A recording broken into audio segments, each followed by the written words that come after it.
अस्सलाम वालेकुम नाज़रीन व सामीन। आज बात करते हैं दुनियापुर की नेक्स्ट एपिसोड की प्रिडिक्शन के बारे में। जैसा कि शामिर को एहसास है कि अना हमारे दुश्मनों की बेटी है, अना शादी भी किसी मकसद के लिए कर रही है, इन शामिर के सर के ऊपर मोहब्बत का जनून सवार था। लेकिन आप उधर अगली एपिसोड में देखेंगे कि अना अपनी माँ का बदला लेने के लिए ये सब शादी कर रही है और कुछ भी नहीं।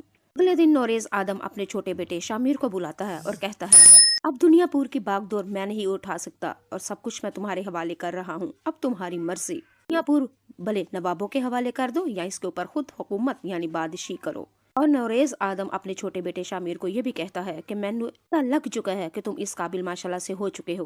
दुनियापुर को अपने कब्जे में और इसका सारा शेड्यूल तुम अपने कब्जे में चला सकते हो। ये बात सुनते हुए शामिर अपने बाप से कहेगा कि आपने ये कैसे सोच लिया, मैं आपके बगैर कुछ भी नहीं कर सकता। आप हैं तो हम हैं और मैं आपके कंधों के ऊपर बड़े लाडो और मान और नवाबों के साथ हुकूमत करना चाहता हूँ। लेकिन आप ऐसा कैसे कर सकते हैं? आप दुनियापुर के ऊपर अभी हुकूमत करने के काबिल हैं। अल्लाह ताला ने आपको जिंदगी और तंदुरुस्ती भी दी हुई है। लेकिन साथ साथ आदम नोरेज ने शामिर से कहा कि मैंने सोचा है तुम्हारी शादी मैं नवाबों की बेटी अना के साथ कर दूं। उधर अगले दिन आप लोग देखेंगे कि अना अपने बाबा से कहती है, कल मुझे आदमों के ऊपर ऐसे टूटना है कि उनकी नस्लें भी तबाह बर्बाद कर दूंगी और उनकी नस्लें भी याद करेंगी।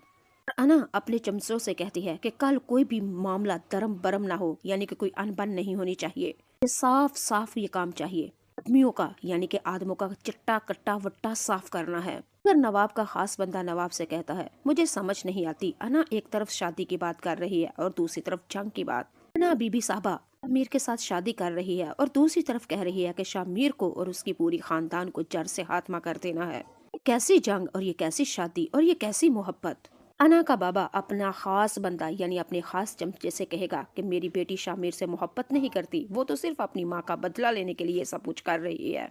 तुम्हें किसने कह दिया कि मेरी बेटी शादी कर रही है? ये शादी नहीं, ये जंग का ऐलान है। एक सियासी दाव है जो मेरी बेटी करना बखूबी जानती है। अना के बाबा ने अपने खास उस चमचे और चेले से कहा कि धोखा देने में मेरी बेटी मुझसे भी 4 हाथ आगे निकली।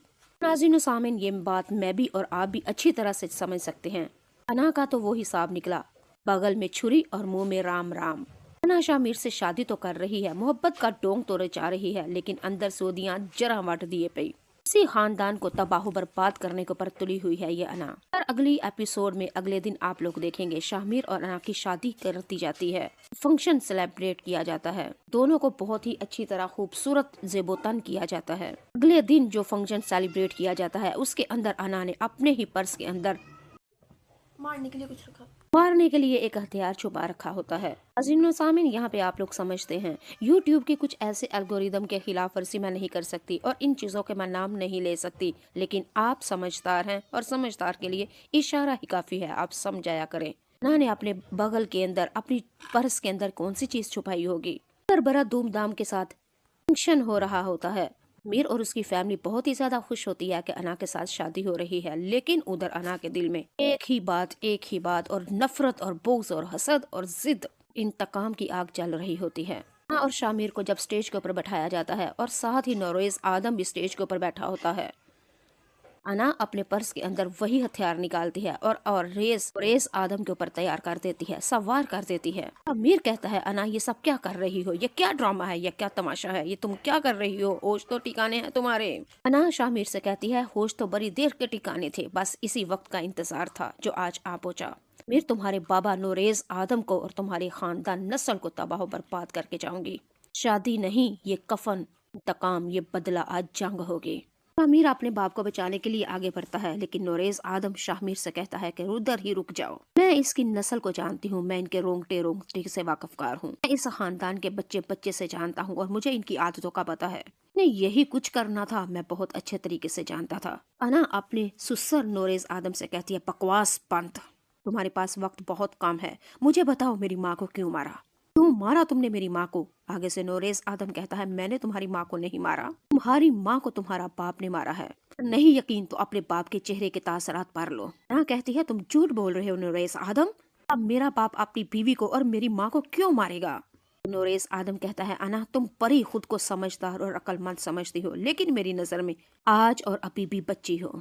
ये बच्चेगाना सवाल मेरे साथ मत करो। सवाल तुम्हारे बाप के साथ बनते हैं, मुझसे नहीं। माँ कहती है अब तुम्हारी कोई होशियारी और चालाकी नहीं समझेगी, चलेगी मेरे आगे, तुम बच नहीं सकते। कहते हुए अना ने अपने वार शुरू कर दिए, यानी कि आदमों की नस्ल ही जड़ से मिटा दी, यहाँ तक कि छोटे बच्चे को भी नहीं छोड़ा। सब कुछ शामिर की आंखों से सामने हो रहा है। शामिर बेचारा कुछ भी कर नहीं पा रहा, बार बार रो रहा है, चीख रहा है, चिल्ला रहा है, लेकिन अमीर को नवाबों के बंदों ने घेर रखा है, कर रखा है। वो करने पे भी आए तो कुछ भी नहीं कर सकता। लेकिन शामिर ने जब देखा ना मेरा पूरा खानदान और नौरेस आदम का खात्मा हो चुका है, मेरे खानदान का एक भी बंदा बच्चा तक नहीं बचा, शामिर पागलों की तरह अना को कहता है कि तुम औरत के अंदर, तुम्हारे अंदर एक डायन है, चुड़ैल है, सपनी है। तुम वक्त आने पर दुश्मन के ऊपर सपनी भी बन सकती हो। ये आज पता चला तुम मुझसे शादी नहीं, ये जंग कर रही थी। अफसोस मैंने तुमसे मोहब्बत की। ना शाह मई से कहती है कि तुम जैसे खानदान से मोहब्बत बड़ी दूर की बात है। अमीर अना से कहता है कि तुम्हारे खानदान का देखो मैं क्या हाल करूंगा, लेकिन ना आगे से कहेगी कि मेरे साथ तुम्हें बदला और इंतकाम लेने के लिए तुम्हें जिंदा रहना होगा, जो कि मैं तुम्हें जिंदा नहीं छोड़ूंगी। तुम्हें मुझसे कोई भी नहीं बचा सकता। शामिर और ना के दरमियान अब जंग शुरू होने ही वाली थी कि उधर इंस्पेक्टर मीर आ जाता है और आके शामिर को उठा के ले जाता है, जाके किसी अनजान जगह पे छुपा देता है।